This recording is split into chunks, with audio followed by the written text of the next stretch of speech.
28 episode की शुरुआत में हम देखते हैं कि जिनसी, जुआन और सू एक साथ में होती है और जुआन और सू जिनसी को लॉन्च पर चलने के लिए बोलती है और जुआन बताती है कि उसकी एक दोस्त भी आएगा और उन दोनों की काफ़ी रिक्वेस्ट पर जिनसी मान जाती है। और दूसरी तरह नामजू जिनसी से मिलने के लिए उसकी न्यू एड्रेस पर जाती है तो देखती है कि जिनसी एक लड़के के साथ लॉन्च पर जा रही है तो नामजू छुप जाती है और उन दोनों की बातें सुनने लगती है। तो उसे पता चलती है कि ये जुआन की दोस्त है और वो दोनों एक दूसरे को पहले से ही जानते हैं। तो नामजू उन दोनों का पीछा करने लगती है और पीछा करते करते उस रेस्टोरेंट में पहुंच जाती है जहां पर कि दोनों लॉन्च करने के लिए गए होते हैं। तभी जिनसी जाकर सू को कॉल करती है लेकिन सू उसका कॉल नहीं उठाता, इसलिए वो जुआन को कॉल करती है। तो जुआन उसे बताती है कि अभी हम दोनों बिजी है इसलिए हम नहीं आ सकते, इसलिए तुम दोनों ही लॉन्च करना। और यहाँ पर जिनसी समझ जाती है कि ये उन दोनों का एक प्लान था उसे एक ब्लाइंड डेट पर भेजने के लिए, इसलिए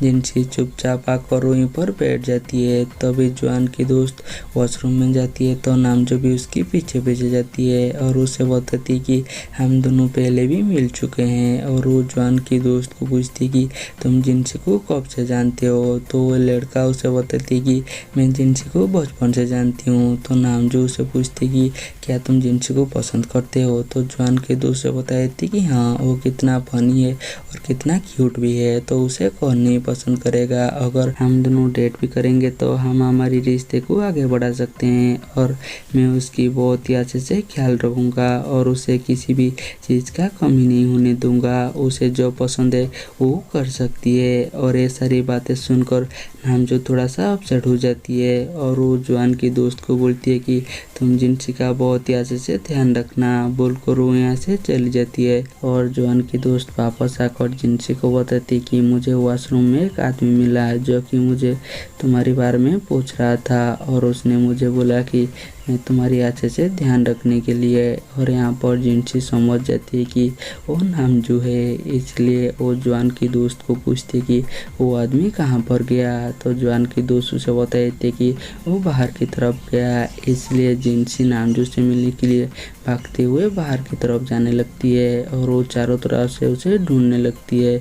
और इस टाइम पर नामजू भी अपनी कार में बैठ गया होती है और वो यहाँ से जाने लगती है, लेकिन जिनसी उसे देख ही नहीं पाता, इसलिए जिनसी तो बहुत ज़्यादा उदास हो जाती है। और उसके बाद नामजू ये सोचकर एग्रीमेंट की टर्मिनेशन लेटर पर साइन कर देती है कि जिनसी तो मूव ऑन हो चुकी है और वो लड़का भी जिनसी का अच्छे से ध्यान रखेगा। और वो डॉक्यूमेंट को वो जिनसी के पास भेज देती है और जिनसी जब एग्रीमेंट पर नामजू की साइन देखती है तो उसे ऐसा लगती है कि नामजू भी मूव ऑन हो चुकी है, लेकिन वो दोनों एक दूसरे की फीलिंग से अनजान थे। तभी जिनसी एक लॉयर को कॉल करती है और उन्हें पूछती है कि उनकी फादर के नाम पर जो 5% शेयर है क्या अभी वो वैलिड है। तो लॉयर उसे बताती है कि हाँ अभी भी वो वैलिड है, आप जैसे चाहें वो 5% शेयर को अपने भाई के साथ बांट सकते हैं। और उसके बाद जिनसी अपने नाम पर जो 5% शेयर होती है वो नामजू के नाम पर ट्रांसफ़र कर देती है और उसके साथ एक लेटर लेकर नामजू के पास भेज देती है। लेकिन नामजू को लगती है कि जिनसी ने ये एग्रीमेंट की टर्मिनेशन लेटर की कॉपी भेजा है, इसलिए नामजू उसे बिना देखते हुए अपनी लॉकर में रख देती है। और अगले दिन जिनसी के पास एक कॉल आती है तभी उसे पता चलती है कि उसकी कॉमिक पैराडाइज इज 19 एक एनिमेशन बनने के लिए सिलेक्ट हो गया है, इसलिए जिनसी बात करने के लिए ऑफिस में जाती है। तभी वो दो एम्प्लॉय को बात करते हुए सुनती है कि नामजू की कंपनी अभी बहुत ही बड़ा मुसीबत में है क्योंकि सारी इन्वेस्टर ने अपनी इन्वेस्टमेंट वापस ले लिया है। ये सुनकर जिनसी उन्हें और इसके बारे में पूछने लगती है तो वो एम्प्लॉय उसे बताती है कि वो कंपनी एक कॉपीराइटेड इशू में फंस गया था जिसे सही करने के लिए उस कंपनी की ओनर ने अपनी सारी प्रॉपर्टी बेच दिया। और इस बात पर तो जिनसी अपसेट हो जाती है कि नामजू इतने दिनों से इतना परेशान है और उसने उसके साथ ब्रेकअप कर लिया। और उसके बाद जिनसी मीटिंग में उस कंपनी की सीईओ को बोलती है कि वो चाहती है कि ये एनिमेशन नामजू की कंपनी करे। तो सीईओ उसे बताती है कि नामजू की कंपनी की हालत अभी बिल्कुल सही सही नहीं है। तो जिनसी बताती है कि मुझे उस कंपनी की ओनर के ऊपर पूरा भरोसा है, क्योंकि मैं उनके साथ पहले भी काम कर चुकी हूँ। और दूसरी तरह इन भी नामजू की कंपनी में ज्वाइन कर लिया होती है। और उस टाइम पर नामजू के पास जिनसी की कॉमिक पैराडाइज सिटी 19 का एनिमेशन बनने का प्रपोजल आती है। तो भी इन आकर नामजू को बताती है कि हमें जिनसी को ऑफिस में बुला लेना चाहिए, ताकि हमें उसके काम के बारे में हमें और भी कुछ उससे पता चल सके। लेकिन नामजू उसे मना कर देती है कि हमें ऐसे क्रिएटर को परेशान नहीं करना चाहिए। तो इन उसे बोलती है कि अगर जिनसी यहाँ पर आएगा तो आप दोनों का रिलेशनशिप और भी ज़्यादा अच्छा हो सकती है। तो नामजू उसे बताती है कि हम दोनों का ब्रेकअप हो गया है। और नामजू सोचने लगती है कि अगर जिनसी यहाँ पर आएगा तो वो उसे मिल सकती है। इसलिए नामजू जिनसी को अपने ऑफिस में बुला लेती है। और जैसे ही जिनसी ऑफिस में आती है और इन जिनसी को देखती है तो भागते हुए जाकर उसे जैसे ही गले लगाने वाला होती है तो सावचान उसे रोक देती है और उसे याद दिलाती है कि अभी हम सबका मीटिंग है। और उसके बाद जिनसी जाती है, नामजू से प्रोफेशनल तरीके से हैंडशेक करती है। और यहाँ पर जिनसी अपने प्रोजेक्ट के बारे में सबको बताने लगती है। लेकिन नामजू तो सिर्फ और सिर्फ जिनसी को ही देख रही होती है। और उसके बाद नामजू अपने ऑफिस में होती है और वो आर्टिकल पढ़ रही होती है कि अपनी एक्स को कैसे मनाए। तभी वहाँ पर सावचान आ जाती है और वो नामजू को ऐसा करते हुए देख लेती है। तो नामजू सावचान को पूछती है कि मैं जिनसी को दोबारा से कैसे मनाऊँ। तो सावचान उसे बोलती है कि आप जिनसी के साथ कहीं पर बाहर जाए, ताकि तुम जिनसी के साथ सही से बात कर सको।